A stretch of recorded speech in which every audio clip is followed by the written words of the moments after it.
Hello students, जय जगन्नाथ। तुम आमर ये आरटीएम एजुकेशन क्लासेस को स्वागत। तो पिला माने आज आम तुम एसए2 एग्जाम जो दरकार लाइफ साइंस रो इम्पोर्टेंट क्वेश्चन गुड़ी को आलोचना करवा, जार पाठर नाम कौन गोटे अध्याय जनन पाठर। तो किछि दिन तले एक वीडियो रे तुम एक प्रश्न तैयारी करा जायतिला, इम्पोर्टेंट प्रश्न सबु चैप्टर रो लाइफ साइंस रो। तेबे से चैप्टर रो जो सबु जाक रहिला कौन कौन इम्पोर्टेंट प्रश्न तार आंसर गुड़ी को डिस्कसन करवा। तेबे देख प्रथम प्रश्न कौन देला, समविभाजन न्यष्टि विभाजन विभिन्न अवस्था वर्णना कर। जो समविभाजन रहा तार मुख्यतः कौन विभाजन होची, न्यष्टि विभाजन होची। से समविभाजन हो किंबा अर्ध विभाजन हो। तेबे प्रथमे देख किछि जानि नेबा, जीवकोशर समविभाजन बा सूत्रायन साधारणतः दुईटी पर्यायर होची। गोटे है न्यष्टि विभाजन हम आउ ता सहित कोशरस विभाजन हम। न्यष्टि विभाजन चारोटी अवस्था रही है, आद्यावस्था, मध्यावस्था, उत्तरावस्था, अंतिम अवस्था। से समविभाजन हो कि अर्ध विभाजन हो, ये दुईटी क्षेत्र में चारिटा विभाजन देखा जाउची, आद्यावस्था, मध्यावस्था, उत्तरावस्था, अंतिम अवस्था। तेबे आद्यावस्था कौन देख, आद्यावस्था क्रोमाटिन जालिका देखा जाए। क्रोमाटिन जालिका सब कौन हो आद्यावस्था देखा जीव। मनकर यहाँ देख क्रोमाटिन जालिका सब थी माने देखा जाऊ थिबो।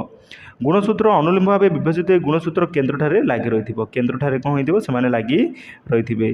तापर कौन हम, न्यष्टि और न्यष्टि झिल्ली अदृश्य हम को अवस्था, आद्यावस्था सेंट्रोजोम दुई भाग विभक्त हो दुई मेरु को गति कर। को अवस्था, आद्यावस्था सेंट्रोजोम जो अच्छी दुई मेरु को गति कर। दुई मेरु अंचल तर्कुतंतु गठन प्रक्रिया आरंभ हो। दुईटा जो मेरु अच्छी ए दुईटा मेरु रे तर्कुतंतु गठन प्रक्रिया आरंभ हम। से देला मध्यावस्था, गुणसूत्र गुड़िक कोशर मध्य समतल भाग आसती। मध्य अवस्था माने कौन, गुणसूत्र गुड़िक कोशर मध्य समतल भाग को चली आसती और मेरुस्थित तर्कुतंतु क्रमशः वर्धित हो प्रत्येक गुणसूत्र केन्द्र सहित संयुक्त होउची। ता अर्थ कौन, मनकर यहाँ गुणसूत्र जाक तेबे से जो कोशर मध्य समतल भाग चली आसिले से तर्कुतंतु कौन करछि ना प्रत्येक गुणसूत्रर केन्द्र सहित एमती लागिकी रही जाउची। सेपरि रहा उत्तर अवस्था, प्रत्येक गुणसूत्र केन्द्र विभाजित होई तर्कुतंतु संकुचित होई गुणसूत्र कोणाकार बा भी आकार धारण करुच्ची। गुणसूत्र गुड़िक कौन ना कोणाकार बा भी आकार देखा कौन ना देखा एमतिका होइथिबो।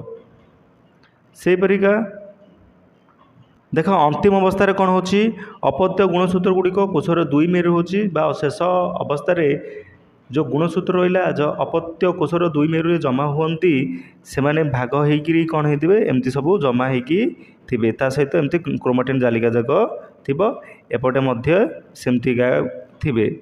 सेपरि मेरुस्थित विभाजित न्यष्टि मध्य हम, ये न्यष्टि निन्यष्टि थिबो, सीजे न्यष्टि मध्य विभाजित होइकी थिबे। जहाँ सहित निन्यष्टि सृष्टि हुए गुणसूत्र अस्पष्ट हो जाए, ता सहित धीरे धीरे गुणसूत्र गुड़िक अस्पष्ट हो। शेषर देला कौन, कोशजीवक विभाजन कोश पट्टिका देखा जाए। कोशजीवक दुई भाग विभक्त होती, तापर अपत्य कोश सृष्टि हो जोटा कि अलग अलग शेष यहाँ तैयारी हो। तो पिला माने प्रथम प्रश्न गला। चलो द्वितीय नंबर प्रश्न कौन दे अच्छी, प्रश्न देखी पार्थ्य कौन देला, अर्ध विभाजन आद्यावस्था एक पांचटी उपवस्थार गुणसूत्र गुड़िक क्यों प्रकार परिवर्तन होता है आलोचना कर। जो अर्ध विभाजन देला तार आद्यावस्था एक अच्छी, से आकर पांचटी उपवस्था अच्छी, तार आउ गोटे पांचटी प्रोसेस अच्छी, से प्रोसेस रे कौन सब परिवर्तन होउची। तेबे देख कौन कौन ना क्यों पांचटी प्रोसेस रोची। प्रथम है लेपोटोटिन, जाइगोटिन, पैक्टिन, डिप्लोटिन एवं डायोकाइनेसिस। तेबे प्रथम देला कौन, लेप्टोटिन बा लेपोटोटिन। कौन ना गुणसूत्र गुड़िक दृश्यमान होइथिबो, गुणसूत्र गुड़िक पिला माने एमती सब देखा जाउथिबो थिला परी। तापर कौन हम, गुणसूत्र गुड़िक जदिव पूर्व अनुदर्घ्य भाव में समुद्री खंडक होती मात्र ता एकक रूपे देखा जाती। सबूक गोटे गोटे स्पेसीस एकक रूपे ही देखा जाउथिबे एक प्रकार। तापर आसिबो कौन, जाइगोटिन। जाइगोटिन कौन, पितामाता ठार आसीथिबा सदृश गुणसूत्र गुड़िक परस्पर आड़ को आकृष्ट हुंती और लंब भाव में जोड़े जोड़े लगी रही। तापर जो बापा माँ जो आसुची गुणसूत्र गुड़िक परस्पर आड़ को कौन आकृष्ट होकर बापा माँ गुणसूत्र एमती सब लगिकी परस्पर सहित थे। यही अवस्था को आंपुंजन कहे। आंपुंजन कौन भी ना बापा माँ थर जो गुणसूत्र गुड़िक आसला से बापा माँ गुणसूत्र परस्पर सहित आकृष्ट होकर लगी रही, जोटा कहूँ आंपुंजन। प्रत्येक गुणसूत्र जुगल बा जोड़ी को जुगल गुणसूत्र कहुए गोटे गोटे जोड़ी होगा बापा माँगर तेणु कहूँ जुगल गुणसूत्र। सेपरी पैक्टिन कौन गुणसूत्र गुड़िक स्थूल और क्षुद्रकाय होता है। प्रत्येक गुणसूत्र लंबा भाव में दुईटी एकक सूत्र थिबारु प्रत्येक गुणसूत्र चतुष्क बा चतु एकक सूत्र परिणत हुअन्ति। पैक्टिन रे कहती ना चारोटी एमती लगिकी सब थे बुझल सेपरी एमती सब जोड़ी होगी सब थे तेणु आपको कहुच्छी चतु एकक सूत्र से परिणत हुअन्ति। से देला डिप्लोटिन। डिप्लोटिन कौन गुणसूत्र गुड़िक पृथकीकरण आरंभ हम तापर गुणसूत्र कौन हम पृथकी पृथकी सब अलग अलग हो गुणसूत्र गुड़िक केवल केतेक बिंदु रे परस्पर सहित लगी रही है माने गुणसूत्र गुड़ जो चार्टा थे अलग हो मझे गोटे बिंदु द्वारा एमती सब लगिकी थे। यही मिलन स्थल को काइजेमा कहुए ये जो मिलन स्थल कहला कहे काइजेमा कहुए। जुगल गुणसूत्र गुड़ ये मिलन स्थल बा काइजेमा निकट से एकक सूत्र जीन आदान प्रदान करती ये प्रक्रिया को पारांतरण कहुए। जो पारांतरण कौन भी जो गुणसूत्र गुड़िक परस्पर सहित जमी लगी रही है काइजेमा द्वारा ता मध्य से कौन करेंगे ना जीन आदान प्रदान कर बापा माँ गुण गुड़िक। से देला शेष शेषरा कौन देला डायोकाइनेसिस कौन देख गुणसूत्र गुड़िक क्षुद्रकार स्थूल वर्तुल होगा द्वारा अधिक स्पष्ट देखा जाती। गुणसूत्र गुड़िकर आकृति मुद्रिका सदृश होता है। निन्यष्टि और नेष्टि झिल्ली यही अवस्था देखा जाए ना। शेष में कौन हो डायनोकाइनेसिस गुणसूत्र गुड़िक क्षुद्रकार और स्थूल हो जाऊँगी माने गुणसूत्र गुड़िक परवर्ती समय क्षुद्रकार आ स्थूल हो जाऊँगी माने विभिन्न आकार एमती सब सज्जित होकर रही जाऊँगी। निन्यष्टि और नेष्टि झिल्ली ये अवस्था देखा जाए आ जो निन्यष्टि नेष्टि झिल्ली थिला ताहा अवस्था देखा जाऊँगी नहीं। तो पे देख 3 नंबर प्रश्न कौन था अंगीय जनन कौन यार विभिन्न उपाय गुड़िक कौन अंगीय जनन कौन जानी तेज क्यों प्रक्रिया सब अंगीय जनन हो चलो देखा। देख प्रथम कौन देला पत्र बा मूल बा कांडरे कौन अंशर उद्भिद जात हेले या अंगीय जनन कहुए। अंगीय जनन कौन साधारणतः यह वृक्ष बा उद्भिद क्षेत्र देखा जाए को अंशर पत्र हो कि मूल हो कि कांडर हो ए अंशर जदि हम कहूँ अंगीय जनन कारण तार किसी अंगरू से जन्मित है। यार 3टी उपाय अच्छी गोटे है विखंडन छेदन कलमीकरण 3टी उपाय अच्छी कौन कौन विखंडन छेद कलमीकरण। द्वितीय नंबर बिट कहला केतक अपुष्पक उद्भिद थालस विखंडित होई प्रत्येक अंश गोटे गोटे संपूर्ण उद्भिद परिणत होबार देखा जाए यही प्रकार विखंडन कहुए। अपुष्पक उद्भिद सपुष्पक उद्भिद देखी अपुष्प माने पुष्प नथिबो तार कौन थे गोटे गोटे थालस एमती गोटे थली होगी से माने थे से गोटे गोटे उद्भिद देखा जाऊँगी जहाँ उदाहरण है स्पाइरोगार पर किसी शैवाल निम्न जातिर शैवाल मानक गछ माने प्रक्रिया देखा जाऊँगी। तापर है बाक्स गछ बा मनी प्लांटर गछ को काटी छोट छोट कर माटी पोतीदेले किसी दिन पर से नूतन गछ सृष्टि हुए यहाँ छेदन कहुए। तापर कौन देला ना बाक्स गछ देखी एमती सब बक्स भितर लग जाइए ना तो मनी प्लांट देखी जोटा कि पानी रे बोतल भितर रखा पानी रे माटी रखिले से होची तेज से जो होची छेदन करदे तार किसी अंश को काटिकी रखीदे सेमती गछ नुआरे तैयारी हो जाऊँगी। तापर देला कलमीकरण पद्धति एक तरुण गचर अग्रभाग काटी दि जाए सेठार अन्य एक गचर कटा डाल बा कलमी को बांधि दि जाए यही बंधा स्थान में अल्प अल्प पानी दे ओदा रखिले किसी दिन पर ताहा जोड़े नूतन गछ सृष्टि होता है। कलमीकरण कौन पे ना 2टा प्रजाति पे मिसाऊँगी मन गोटे 2टा गोलाप गछ अच्छी गोटे गोलापर कौन अच्छी हलदिया आ गोटे गोलापर अच्छी गोलापी फूल तेरे गोटे गचर जदि से प्रक्रिया को आम जदि एकाधर करने चाहूँगे तेज कलमीकरण प्रक्रिया 2टा उद्भिद को मिसेक गोटे नूतन उद्भिद तैयारी कराऊँगी। कलमीकरण विभिन्न उपाय होता है डाली कलमी गुटी कलमी डाली कलमी हो सहित गुटी कलमी हो 2टा अलग अलग प्रोसेस किंतु कलमीकरण गोटे गोटे एग्जाम्पल एगुड़िक आसब। देख तापर अंगीय जनन सरला तापर देख एमिबार बहु विभाजन प्रक्रिया वर्णना कर जो एमिबार जो मध्य जनन प्रक्रिया अच्छी जान एमिबा एक एककोशी प्राणी तेरे तार बहु विभाजन प्रक्रिया केमती होची चित्र अनावश्यक। देख प्रथम देला कौन खरा दिने एमिबा रोथिबा पोखरी गाड़ियों पानी सुखीगले अत्यधिक थंडा जो बरफ हो गले एमिबा कूटपात गुड़िक प्रत्याहार कर निज शरीर चारिपटे 300 विशिष्ट कठिन आवरण बा कोशिका तैयारी करी से रहे। କ'ଣ ଦେଲା, ଖରା ଦିନ ହେଉ କିମ୍ବା ଶୀତ ଦିନ ହେଉ, ଯଦି ଅଧିକ ବରଫ ହେଲା ନହେଲେ ତ ଅଧିକ ଗରମ ଯଦି ହେଲା, ସେ କ'ଣ କରୁଛି ନିଜ କୂଟପାଦ ଗୁଡ଼ିକ ପ୍ରତ୍ୟାହାର ବା ଛାଡ଼ି ଦେଇକରି ନିଜ ଶରୀର ଚାରିପଟେ କ'ଣ କରୁଛି, ଏମିତି ସବୁ 3ଟା ସ୍ତର ବିଶିଷ୍ଟ ଗୋଟେ କଠିନ ଆବରଣ ସେ ସୃଷ୍ଟି କରିକି ସେ ଭିତରେ ସେ ରହୁଛି। ଏହି ସମୟରେ ତା'ର ଚୟାପଚୟ କ୍ରିୟା ହ୍ରାସ ପାଏ। ବାରମ୍ବାର ନେଷ୍ଟି ବିଭାଜନ ଦ୍ୱାରା ଏମିବା ଶରୀରରେ 500ରୁ 600 ଛୋଟ ନେଷ୍ଟି ତିଆରି ହେଉଛି। ତେଣୁ ସେ ସମୟରେ କ'ଣ କରିବ, ସେ ଖାଲି ନେଷ୍ଟି ବିଭାଜନ କରିବ ନିଜ ଶରୀରର ସନ୍ତୁଳନ ବଜାୟ ରଖିବାକୁ, ଯାହାଫଳରେ 500ରୁ 600ଟି ଛୋଟ ନେଷ୍ଟି ତିଆରି ହେବ। ପ୍ରତ୍ୟେକ ନେଷ୍ଟି କିଛି ପରିମାଣରେ କୋଷଜୀବକ ଦ୍ୱାରା ଆବୃତ ହୋଇ ରହିଥାଏ। ଏପରି ଭାବରେ ଷଷ୍ଠ ଅପତ୍ୟ ଗୁଡ଼ିକୁ କୁନି ଏମିବା କୁହାଯାଏ। ତାପରେ ଯେଉଁ ସେ ପ୍ରୋସେସରୁ ଯେଉଁ ତିଆରି ହେବେ ଯେଉଁ ଏମିବା ଯାକ ତାକୁ କହୁଛି କୁନି ଏମିବା ବା ଏମିବୁଲା। କେତେଟା ନା 500ରୁ 6ଟା ଯେଉଁ ନେଷ୍ଟି ବିଭାଜନ କରିବା ଦ୍ୱାରା ଯେଉଁ କୁନି ଏମିବା ତିଆରି ହେଉଛି ତାକୁ କହୁଛି ଏମିବୁଲା। ଆଇଭି ବର୍ଷା ଦିନେ ଆଗମନରେ ପରିସ୍ଥିତି ଅନୁକୂଳ ହେଲେ ଏହି କଠିନ ଆବରଣ ଜଳ ସଂସାର ଆସି ଫାଟିଯାଏ। ତ 3 ସ୍ତର ବିଶିଷ୍ଟ ଯେଉଁ ଆବରଣ ଗୁଡ଼ିକ ଥିବ ସେଇଟା ବର୍ଷା ଦିନେ କ'ଣ ହେଉଛି, ଫାଟି ଯାଉଛି। କୋଷ୍ଠିକା ଭିତରେ ଥିବା କୁନିବେମାନେ ବାହାରକୁ ଚାଲି ଆସନ୍ତି। ତେବେ ବର୍ଷା ହେଲେ ସେମାନେ କ'ଣ ହେଉଛି, ବର୍ଷା ପାଣିରେ ବିଭିନ୍ନ ନଦୀ ନାଳରେ ଏସବୁ କ୍ଷେତ୍ରରେ ସେମାନେ ଭାସି ଭାସି ଯାଇକି ସେଠାରେ ପହଞ୍ଚି ଯାଆନ୍ତି। ପରେ ସେମାନଙ୍କ ଶରୀରର କୂଟପାଦ ସୃଷ୍ଟି ହୁଏ। ତାପରେ ସେମାନଙ୍କର ମଧ୍ୟ ତିଆରି ହୁଏ କୁନି ଏମିବା ବା ଏମିବୁଲାମାନଙ୍କର। ସେମାନେ ପରିବେଶକୁ ଖାଦ୍ୟ ଗ୍ରହଣ କରି ସାଧାରଣ ଜୀବନଯାପନ କରନ୍ତି। ଏମିବାର ଏହି ପ୍ରକ୍ରିୟା ବହୁ ବିଭାଜନ ଜନନକୁ ସ୍ପୋରୁଲେସନ୍ କୁହାଯାଏ। ଯେହେତୁ ସ୍ପୋର ଆକାରରେ ହେଲା, ତେଣୁ ଏଗୁଡ଼ାକୁ ପିଲାମାନଙ୍କୁ କହୁଛି ସ୍ପୋର ଗୁଡ଼ିକ। ତେଣୁ ଯେହେତୁ ଏହି ପ୍ରକ୍ରିୟାରେ ହେଲା ତାକୁ କହୁଛି ସ୍ପୋରୁଲେସନ୍ ପ୍ରକ୍ରିୟା ମଧ୍ୟ କୁହାଯାଉଛି। ଦେଖ ଏଇଟା ଗୋଟେ ପିଲାମାନେ ଇମ୍ପୋର୍ଟାଣ୍ଟ ପ୍ରଶ୍ନ।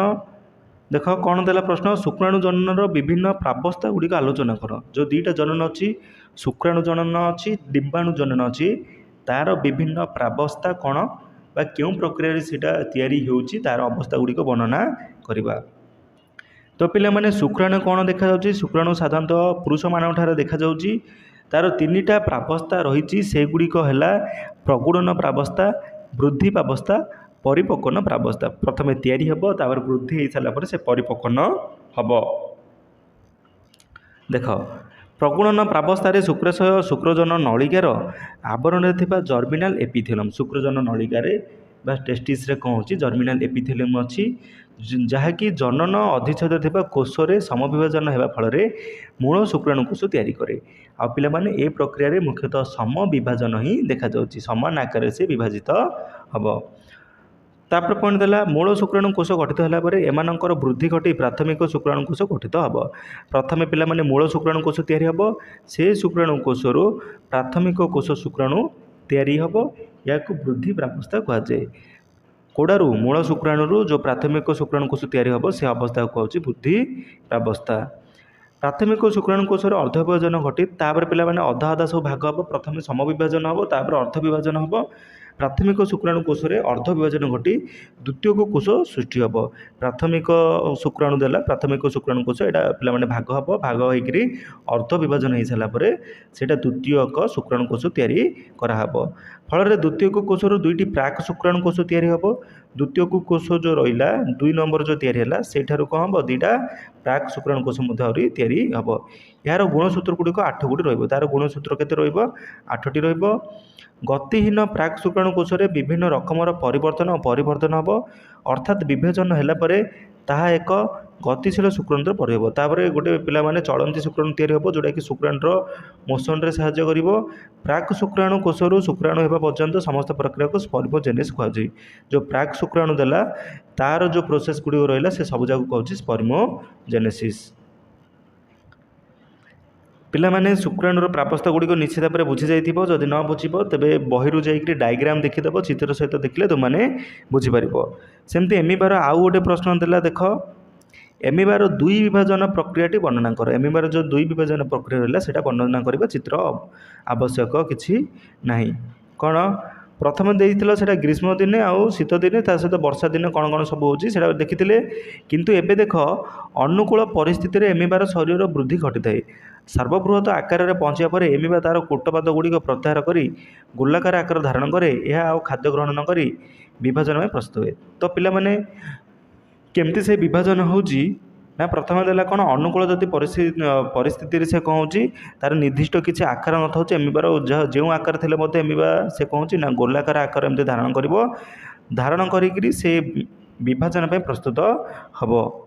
मातृकोशर विभाजन हे फल दुईटी अपत्य कोश सृष्टि हम जो मातृकोश जो भांग भांगिकी से कौन हो दुईटा अपत्य कोश सृष्टि हम से दुईटा अपत्य कोशर एमती सब सृष्टि हम बुझल देख एटा तेल एमिबा गोल हो गला तेणु यहाँ भांगिला भांगी सारापर यही गोटे होगा एमिबार कोश माने यही गोटे एमिबा कोश पुणी थे ये कोश आउ थे या यही भांग एमती सब भांगी भांगी कौन हम ना से दुईटी अपत्य कोशर अनेक गुड़ी अपत्य कोश सृष्टि हे अपत्य मानक कूटपात सृष्टि हुए कूटपात साहाय्य परिवेश खाद्य संग्रह कर स्वाधीन भाव में से वंश विस्तार करि